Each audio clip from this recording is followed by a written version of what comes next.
No, remember that one time we were at the Laugh Factory and somebody was doing a show. I can't remember who was on stage, but there was a couple, and I'm not gonna say who the couple was, but there was a couple in the audience, and I don't know if he yelled something or he like yelled something at the guy. So they end up getting in an argument. The comedian got in an argument with the guy in the audience. Right before I get on stage, by the way. Yeah, right before he gets on stage. First time performing in front of my girlfriend and Chris D'Elia. Yes. And so it was about homelessness. I remember it. Oh, really? Yeah, do you know that's not funny. Do you know who the comedian was? It was Jeff. It was Jeff. Oh, it was Jeff. Jeff. Yeah. Jeff died? I'll tell the story because it haunts me. I'm literally sweating because Enrique texts Chris and he's like, "Yo, George is about to go on. Come and watch him." And so he calls his friends, and so all these people came to watch me. And this was the only time I was going to perform for the first time in front of my girlfriend. So now I'm looking at the guys that I look up to. And how long have you guys been dating at this point? 4 years, like 3 years. Oh, so she wouldn't leave you after a bad performance. No. If it was like 3 weeks, then 3 it goes. Yeah. He'd been going on stage for like maybe 3 months, but he just didn't want me to see him yet. Of course, dude. And then, Thank you. It's nerve-wracking. Yeah, I don't care what the audience thinks. I care what you think. You see me naked. Right. And so, well, then it's just an awkward car ride home if it like doesn't go well, and she's like patting your like leg, like. No. You can do your set for me. You're funny to me, you know. I'll laugh. Yeah, right, exactly. I laughed, you know. Yeah. So at the end of his bit, like right before I got on stage, they just get in a tiff, and then they escort this guy out. Like leave. He like gets up and he's and gets up and like leaves mad. He's like, "Come on, get up!" Like to his girlfriend, like, and they walk out, like. And so the next day, I'm at a party, and.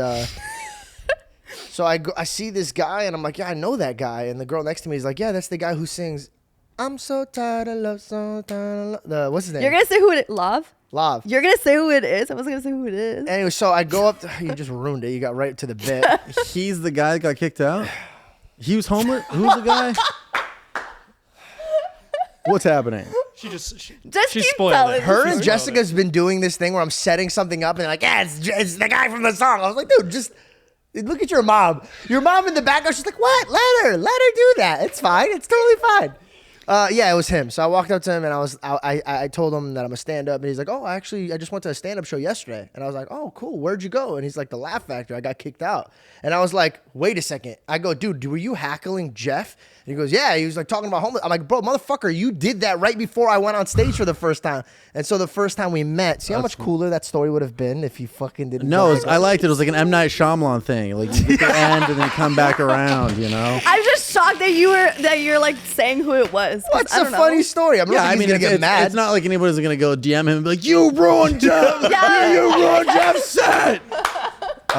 I think stand-up comedy is like the show Chopped, where it's like, hey, there's 7 normal things, but here's a wrench in it, you know? It's like, hey, it's a normal crowd, but also there's going to be a guy who looks like a pirate in the front row. Have fun, you know? So it's like those little, and it's what you want to do with it, you know? But how did your set go that night? I did well. Yeah, he did You guys still together, job. so that's awesome. Yeah. No, he did a phenomenal job. Yeah, thank God. Yeah. I worked it into it.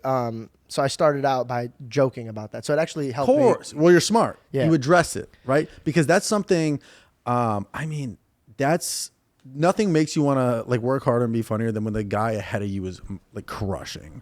Really? Of course. I'd rather him bomb and then I go on stage. Yes and no. Really? Yeah, because could you put the AC on? I'm like sweating like crazy. Because if that guy bombs, no. If somebody bombs, I think you can. My instinct is to be like, get out there and get a laugh as quick as possible, just so you can be like, I'm not that guy, you know, right? You know, because you want to just. I mean, that's an audience judges you the second you walk up there. Before you even said a word, they look at your outfit, they look at you, they go, I don't know this guy, I don't know her, what's going on? So my goal always is to get a laugh like as quick as possible. Do you feel like if the person before you killed it, it's better because then like the audience is in a better mood and they're already laughing and ready to laugh more? I think so, yes, but sometimes if there's a perfect amount, sometimes they drain the room out because they're like, they just went 30 minutes just like Tony Rock. Have you ever seen him go up? Holy fuck, so funny. No, but I saw Theo Von do that to somebody. Yeah, dude, it happens all the time. And that's why when you're sitting in the back. You set the standard way too high and then your shit jokes coming in, you're like, fuck. Well, it's not even that. It's just like the audience has a battery life of laughter. And then if you watch somebody kill for 30 minutes, they're tired. Like they're exhausted. And they're like, after they get off, they're like, And then you go up there and they're like, we gave everything to the guy before you. Now it's not always true, and you can still, or you can ride that wave. I've gone up after some of the biggest names, and I've either done fine or I've done like, dude, they've teed it up perfect, and then you ride that wave. And so it really just depends. I mean, it's common sense. If somebody does like an hour before you, did you ever have any? You don't have to mention who it would be, but did you ever have any beef with a stand-up where it gets awkward when you show up to a place and you're like, oh, he's here, like fuck, like I don't have no.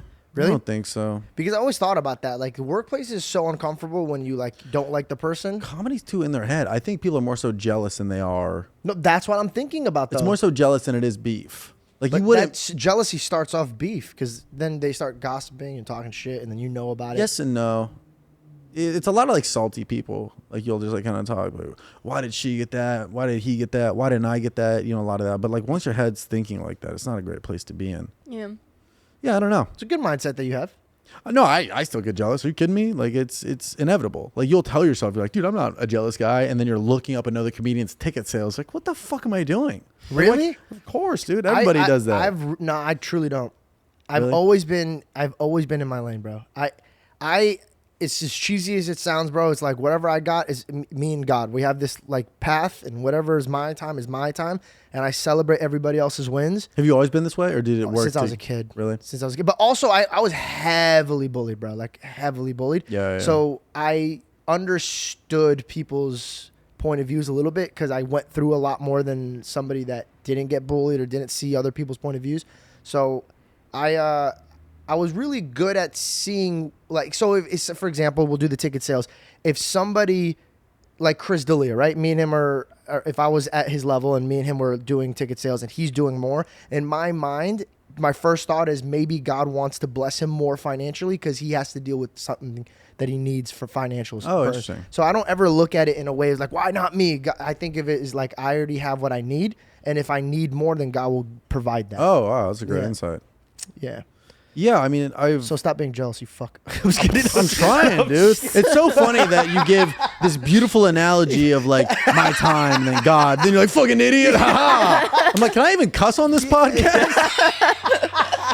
No, I believe that. And I hear somebody say it and I go, yeah. It's what happens is these thoughts just bubble up in my head and then I talk it out, or I work out, or I do something, or I like look at my ticket sales and I'm like, oh, dude, I'm doing fine. Or I remember when I sold 150 in San Diego and I go, dude, I've actually grown a lot since then. So it's just moments like that. It's just like sometimes if I don't like there's a day where I'm like tired or fatigued and these thoughts just like bubble up like, and I'm like, well, what am I doing to take care of myself?